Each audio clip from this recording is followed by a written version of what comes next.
Welcome to the 27th week of this year's In Times Like These recap. Now, let's get into this. Starting with Pacho Torres, who arrives at Vivian Jones's apartment, informing her that Quinlan Franklin refused to expose her previous affair with Gianni Russo, but that he plans to get Dr. Terry Murphy to expose her ex-husband, Finnegan Burke's affair with Heidi Russo. JJ Dorval is on the phone with Yulisa Torres, informing that Kiev Burke is in a relationship with Yvette Mitchell, but Yulisa doesn't buy it. She goes on to state that the only reason Yvette would date Kiev is to get close to JJ, except JJ doesn't understand what Yvette sees in him. Yulisa tells JJ about his unique qualities, assuring him that he's more than the mental illness he battles. In the Dorval living room, Vanessa Dorval informs her mother, Shelley, that Ben Russo is looking into the stalker and how he believes the stalker is someone she knows. Vanessa goes on to tell her mother how guilty she feels about Max Russo being involved in her mess, wondering if she should still be friends with him. Shelley encourages her daughter to not let the stalker to make her lose a friend like Max.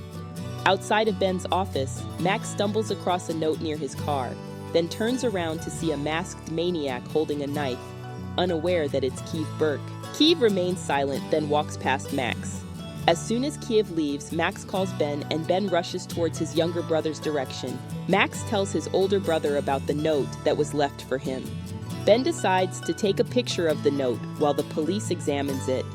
His reason for taking a picture of the envelope is because the envelope is handwritten, so Ben plans to compare the stalker's handwriting to Kiev's.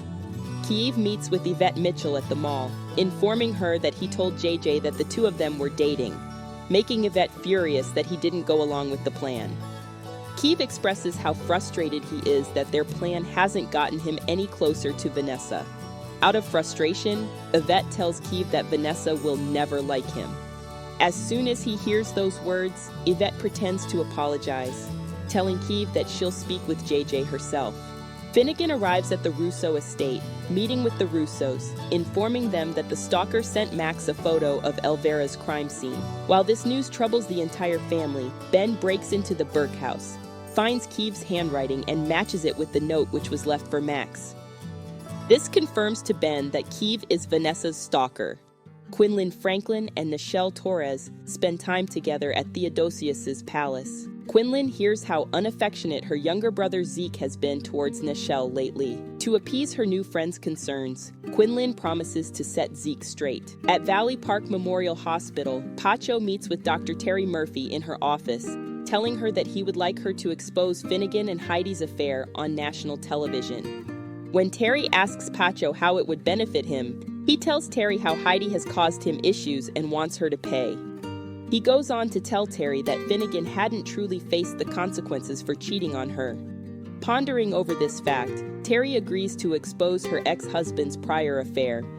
On July 4th at Theodosius's palace, Isabel and Pacho are approached by Isidore.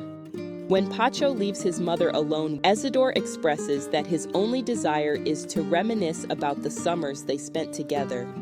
After reminiscing, Isabel admits that she valued the time she had with Isidore, but expresses how she's not ready to go down that road again. Yvette runs into JJ, trying to convince him that her relationship with Kiev is real, but he still doesn't buy it.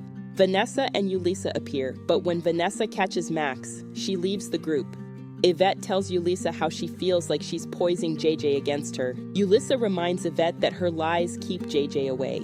Angered, Yvette walks off as JJ and Yulisa enjoy the fireworks. Ben informs Max that he confirmed that Kiev was the stalker, but tells Max that neither the police nor Vanessa can know about it.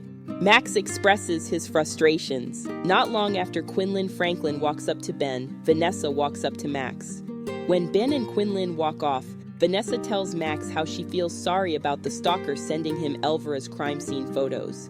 Max tells Vanessa that he's looking forward to putting a stop to the stalker once and for all. Just as Jeremiah and Shelley speak with Wanda and Udell, Wanda spots Owen and excuses herself. Once she catches up with Owen, she asks her friend why he's confronting Udell behind her back. Owen tells Wanda that he had to do something since they weren't communicating like before. Angered, she tells Owen how much it hurts to not be believed. Owen tells Wanda how it also hurts knowing that she's not being completely honest with him. Since Owen refuses to believe her reasoning for keeping their distance, Wanda tells him that she thinks that they should end their friendship. Owen tells Wanda how he doesn't think she means that either.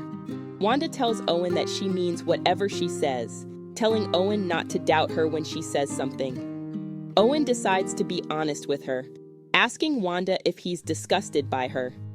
As soon as she questions why, Owen puts his hand on the side of her face, sharing that the more he thought about it, he realized that a moment like this is what pulled her away, asking Wanda if she wants him out of his life.